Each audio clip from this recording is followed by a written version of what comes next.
complot bi éclaté yàqu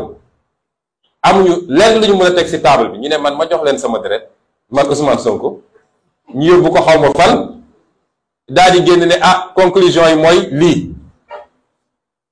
may leen xanaa ngeen dem jëli deretu Bob Marley de sama deret man mii ilaa yow mi di du ngeen ci jot sama tuflit sax du ngeen ci jot waxuma laa sama deret parce que ñàkkuma ful la ba foofu su dee dossier bi yépp loolu moo ci des jox ñu sa deret ñu dem daje ak xawma kan yóbbu ko ay France ak fu kenn xamul ñëw ne lii daje na wala lii dajew kon de xam ngeen ni seen dossier jeex na ndax su dossier bi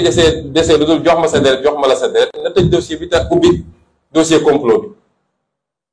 du am lu toll ni toq ci sama deret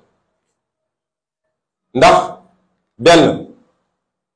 su dossier bi sax doon dossier bu évident amul lenn lu ma tënk ci loi Sénégal pour ma joxe sama deret loi dafa nekk nit parce que loolu du preuve bu mat moo tax loi imposé wu ko nit dafa ne nit ki su ko neexee mu joxe deretam su ko neexee du joxe dossier boo xam ne damaa ëmb 2 ans plus tard wasin amul damaa li fen suñ ko génne woon dëkk bi fen dootul des ci dëkk bi nga naan nit ki jox ma sa deret ma ne doyen des juges sa juróom fukki xel bu mu xalaat ma jox la sa deret ma jox la sama deret comploteurs yi su dee nee nañ dañoo def prélèvement fan la président prélèvement bi dem